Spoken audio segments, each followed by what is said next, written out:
that correct?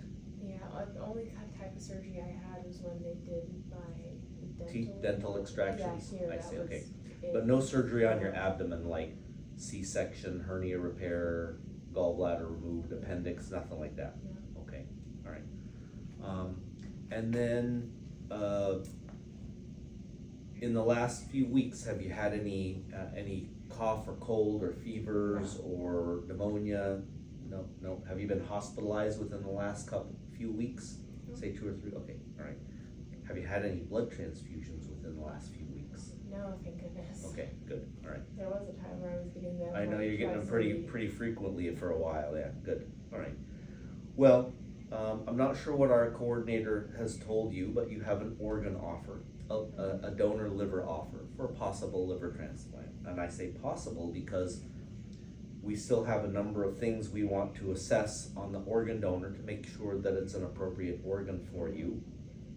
It could even include doing biopsies and that sort of thing. So I have the transplant scheduled tentatively for around 2 in the afternoon, but it could be later than that, and it could even be much later while we continue to do these tests. We have to basically do as many things as we can to make sure it's a good match for you.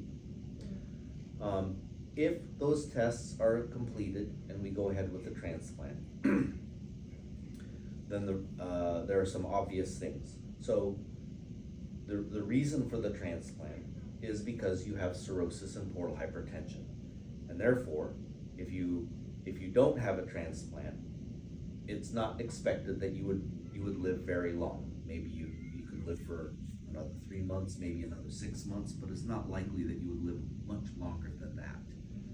Whereas if you have a liver transplant, it is very likely that you can expect to have a much longer lifespan, and equally important, a better quality of life.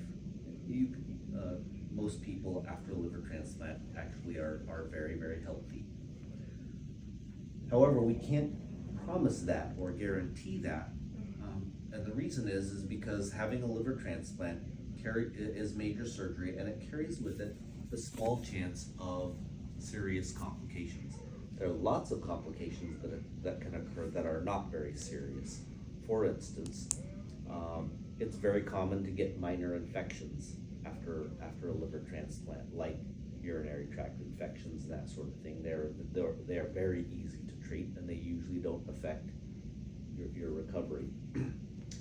There are complications that can occur that aren't life-threatening, but can prolong the time it takes to recover from surgery. So for instance, if you've ever seen in an anatomy book what the liver looks like, it has lots of structures connected to it. Most of them are blood vessels, and those blood vessels carry blood in and carry blood back out. So you can easily imagine that I have to cut through those structures and then reattach them to the same structures that come with the donor organ.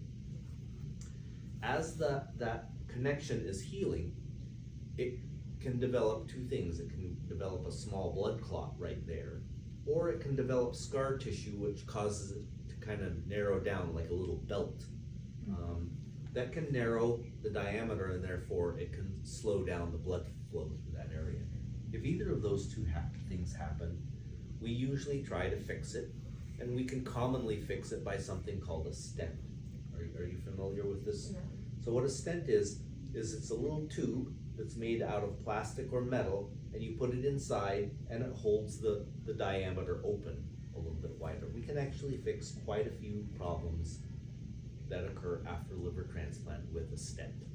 However, not all problems can be fixed with a stent, and it is possible that any of these things could occur and could require a second surgery. So all of it's not very common, but it can happen. When we do a liver transplant, as I mentioned, we try to do as many tests as we can to try to make sure that it's a good match for you and that the organ therefore should work properly afterwards. But unfortunately, there are things that we don't have a test for. And medicine is not an exact science, meaning it's not a math problem where there's always one answer and there's no other there's lots of things that are unpredictable in medicine. So when we do an organ transplant, we rely on these tests that we can do, but there's always a small possibility that we do the tests, they look good, we then do the transplant, and then something is not right afterwards. Meaning there was something that was going on that we couldn't test for, that the organ is in fact not a good match for you after all, and it's not gonna work properly if that's the case. That, fortunately, is one of the most rare things that can happen after a liver transplant, but it does happen probably on the order of 1 out of every 100. So maybe around 1%, maybe a tiny bit less. But that does mean that it's possible that if we do the transplant, everything looks good for a little while, and then we say, it stopped working, and we have to do a second liver transplant. We have a name for that, it's called primary non-function, but it simply means that, it's that the organ wasn't a good match for you after all, even though we thought it was. There are, unfortunately, a few life-threatening complications that can occur. All of those things that I mentioned before can be repaired or can be fixed. But there are a few things that can be life-threatening. For instance, a heart attack or a stroke. Now somebody who's 29, it's very unlikely that you would have heart disease that we don't know about. Hey. But it's not impossible. So when you have a liver transplant, there's an extremely small chance that you could have a heart attack or a stroke, either during surgery or immediately afterwards. That risk is very low. It's probably on the order of 1% or even less, but it does mean there's an extremely small chance that you could pass away from having this surgery. You've had lots of blood transfusions before, so I know you've probably signed that consent form. What that consent form says is blood transfusions are medical treatment, and that it carries a small amount of risk. The risk is obvious, which is you could get something from the person who donated the blood. That risk is fortunately very, very low. It's probably on the order of about 1 out of 1 million that you could get, say, hepatitis B or hepatitis C or HIV, which is the virus that causes AIDS. But what the blood bank tells us is they think that risk is about 1 out of 1 million. So really, really low likelihood. Not quite zero, but very low likelihood. We do that same panel of tests on the organ donor. So the organ donor still has that extremely small risk that you could get something from the organ donor, but it's pretty low. The recovery from liver transplant can be very long. Most people after liver transplant will stay in the hospital for about 5 to 7 days, and we keep that purposely very short because the highest risk or the most likely thing to happen after a liver transplant is an infection. And infections can occur from just the stress of surgery, but the most common thing is to get an infection from somebody else in the hospital that gets what we call a hospital-acquired infection. So since we know that that's the most likely source of infections is other patients here in the hospital, we try to keep the in-hospital phase as short as possible, even though you might not feel like you're ready to leave the hospital on the day that we say we want you to be discharged, but it's because of that. It has to be a balance. After you leave the hospital, it will take a very long time to recover. I usually tell people expect about 3 to 6 months before you really feel healthy again. So it takes a long time.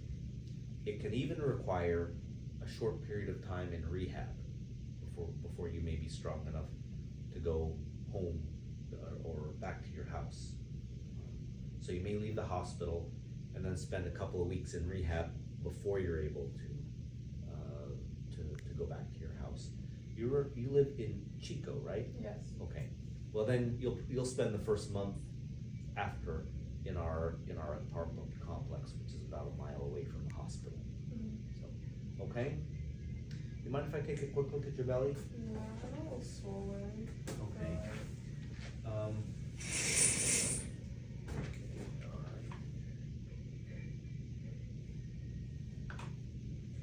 Any pain if I'm pushing down?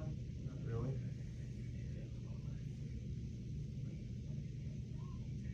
I'm gonna move things around just a little bit. Did you used to have ascites in your abdomen, which is that fluid that builds up?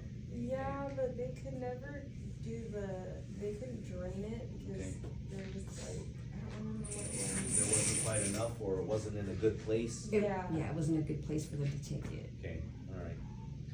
Well, it has caused a little bit of looseness of the abdominal, you can see how I can kind of move it around, so. Yeah, I was just asking, that's usually what happens when you get ascites, is you kind of get a little bit of looseness of that. Yeah. Okay, alright, I probably won't know, we probably won't finish the assessment of the organ donor until maybe early afternoon. And that's why I've tentatively scheduled the transplant to start at 2, but that's the earliest it could possibly go. It could easily be a few hours after that, okay? Okay. So if I have any updates between now and then, I'll let you know, Okay. okay? So, alright, I just wanted to make sure, so this is still all up in the air.